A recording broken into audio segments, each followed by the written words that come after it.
Hi, Robin at Toadstool Tarot here. Um, Today I'm coming to you with a topic that some might find controversial. Um, I started collecting Marseille decks only a week or two ago. Before that, I was mostly collecting decks that followed the Rider Waite Smith system.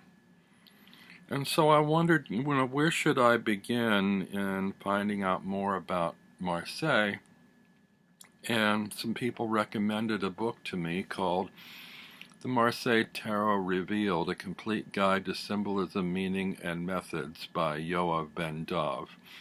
They also recommended to me a film to check out on Amazon Prime called Tarology, which is a documentary about Enrique Enriquez, who I'm not certain if he is a tarot scholar or a poet or an artist, or if he even defines himself as any of those things. But the focus of the film is mainly in how he looks at things and symbols and images that he sees everywhere around him that seem to mirror elements in the Marseille Tarot deck.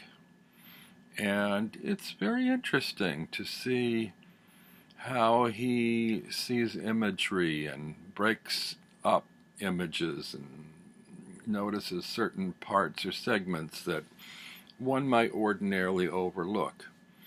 And this got me thinking and looking at the cards more, and not just the Marseille, but the Rider Waite cards, and questioning whether we just see what we want to see. Do we use our intuition, or is it a case of something called pareidolia, which you can look up, Pareidolia, which means seeing images in things that aren't there, like, for instance, pictures in clouds or in oil spills or wood grain, or we see a face or an animal or something. It wasn't intentionally put there by an artist or something. We just see them there. Some people see the same and some don't. So that brings me to the other thing, mass hallucination. So is it a case of intuition, pareidolia, or mass hallucination?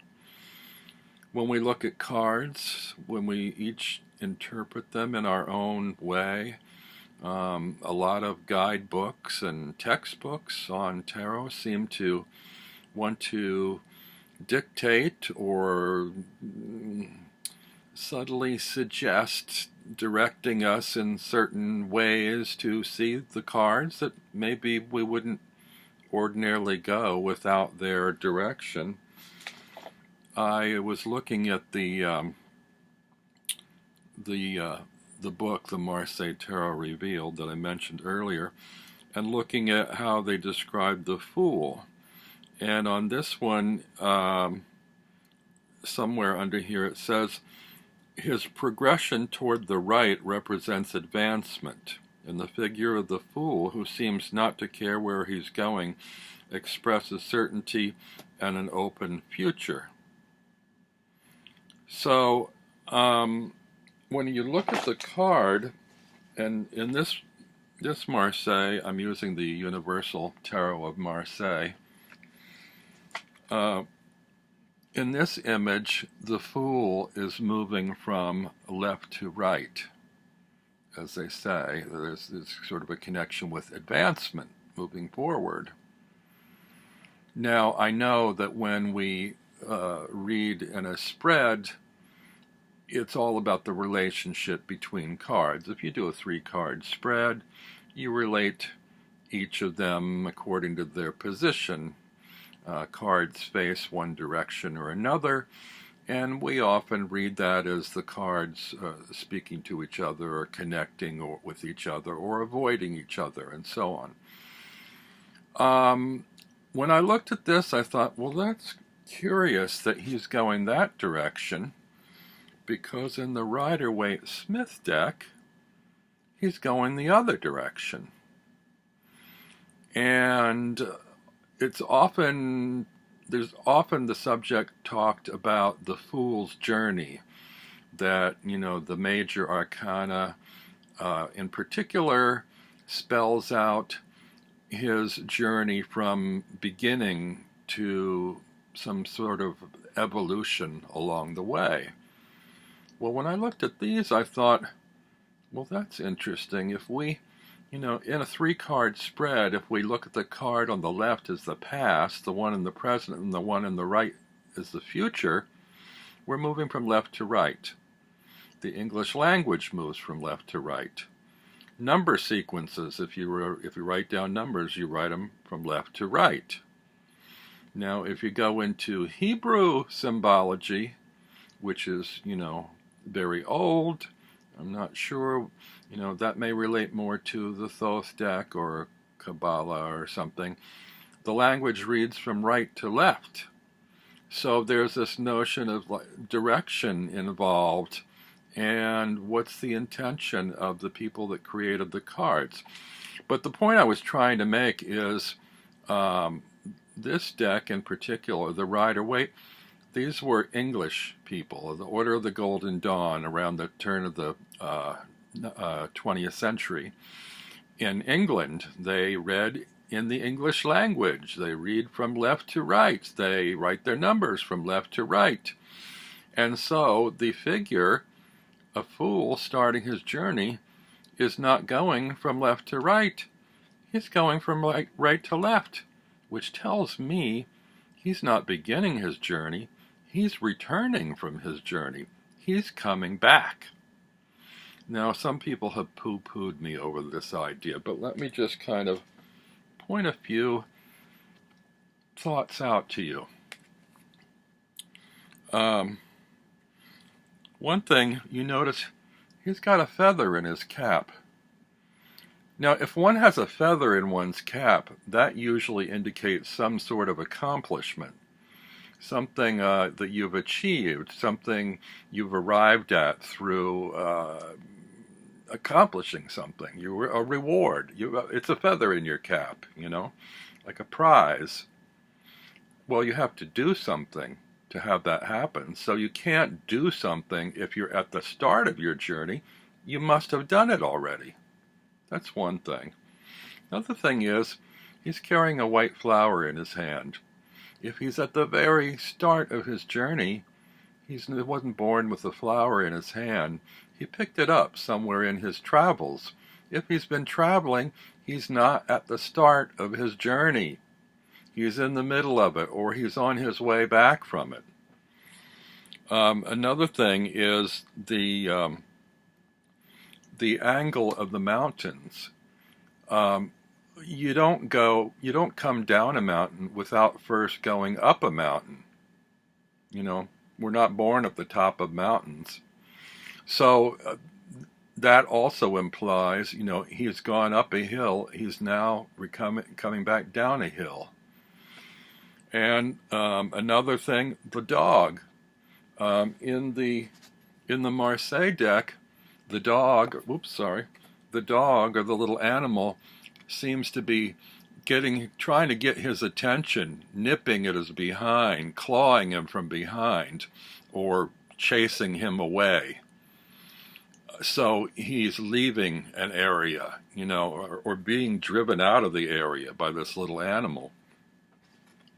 In the Rider Waite, the little white dog, anybody who has owned little dogs and observed their behavior knows that this is not an aggressive stance from this dog. This dog is joyfully and gleefully approaching its master.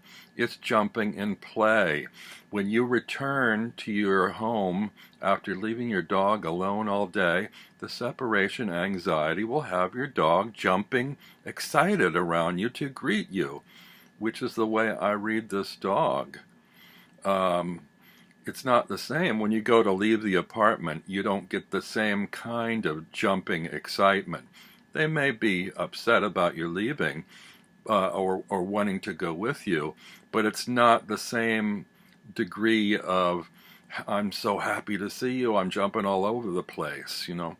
Then there's the element of the white in there, you know, the purity of the white dog and the white flower. Um, there's sort of a freshness to that. That flower is kind of like a conquest of sorts. You know, he's picked a flower, he's plucked a flower. Is it a sexual conquest? Plucked a flower, you know, that means he's already had that conquest. He's returning. He's, you know, the purity he's conquered, he's claimed. He's returning with that. Another thing is the sun. The sun is not ahead of him in his journey. It's behind him. It's over his shoulder. It's not directly overhead. It's not at sunset, but it seems to be not directly overhead or not in front. It's kind of descending, coming down, as if it's like the end of his journey. Also, well, I mentioned already the mountain, coming down the mountain rather than going up the mountain. Anyway, all of these symbolic elements speak to me. Oh, and another thing, look at his wardrobe. The flowers are in full bloom on his tunic. They're not buds. It's not a solid color tunic. There's an indication here of growth. These flowers have bloomed, which indicates not seeds. They are, you know, in full bloom. They've happened. They've gone through a growth experience, which indicates a journey that's already taken place. So, you know, this was kind of a revelation and an eye-opener for me, and people argue with me about this. Oh, that's not what the authors intended. Well, I'm only going by what I see in the cards. And if that's not what they intended, they're certainly pointing me out in the wrong direction with these images. Another thing is the numbers. They say, oh, but the Fool isn't really a numbered card. You know, he can be anywhere in the deck. He's unnumbered. Well, look right there over his head. They put a 0 up there, and some people say, well, 0 is not a number. But if you go into a sequence, where do you place 0 in the sequence? At the beginning, not at the end. I mean, if it were at the end of the major arcana, it wouldn't be 0, it would be a 23. So that's a kind of a confusing thing. It's like the 0 is telling us it's the start of the journey. Everything else in the card seems to tell us it's the return from the journey. We're getting kind of conflicting imagery here. But also, this 0 is a closed circle. So I might suggest to you that the journey is a repeating cycle. So this isn't the start of his journey. It might be the start of his next journey, or the return, going round and round again. He doesn't seem to have learned his lessons. He's, you know, full of himself, and he's about to walk right off the edge of the cliff. With all the knowledge he's gained over the course of 22 cards, and all his meetings and encounters with, you know, wise people and authoritarian figures and death and the Wheel of Fortune and all those things, he still hasn't learned his lesson. He's so full of himself that he's ready to just walk off into oblivion. Anyway, there's something to think about. And not sure if I want to go into any more than that right now. But this really has given me more ways to look at cards, and wondering, you know, again, are we just randomly pulling elements out of cards in order to force them to our will, to see what we want them to say? Or are we open to them telling us things? Do we follow the dictates of an tarot scholar written in a book, or do we follow our intuition? How do we approach tarot? Um, in the future, I'm going to be more open to what the images and the particulars of the images say to me. When I first picked up tarot for the very first time and saw the little white book, I looked at the keywords and phrases and I thought, I don't see that in the cards at all. That doesn't make sense. Where are they getting that from this picture? And I struggled with it a great deal, and I put it aside. And year after year, I kept coming back. Oh, I love the images. Let me try again. Have another look. Pick up the book. Have another look. Finally, after 5 or 6 tries of casting it aside, I thought, okay, I'm not going to cast the cards aside. I'm going to cast the book aside, because this just doesn't speak to me. So that's what I did, and since then I've seen other books that say, I think even A.E. Waite originally said something about tarot it's all about the images, or it's in the images of the cards. The cards speak through their images. Well, okay, then I don't need your book. I just need to know how to interpret the images that I see. And they're the way I interpret the images, not the way you interpret the images. If the artist got it right, enough random people will interpret the images in the same way, in a sort of a collective way. The majority will agree that certain things symbolize or mean certain things. And that can vary also from culture to culture, language to language, and so on. I don't know if I've covered everything that I wanted to here.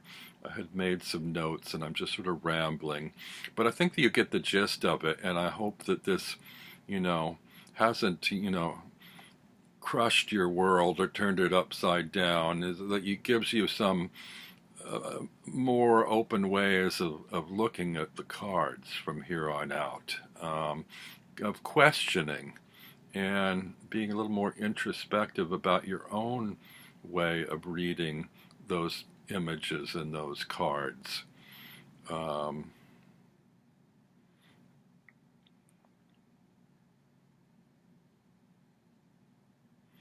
Yeah, I guess that's all I have to say right now. But anyway, enjoy your cards and get what you can out of them. And, this has me a little bit thinking, is the Marseille system at odds with the Rider Waite system, since the first card are like direct opposites? Something to think about. I will see you next time. Bye.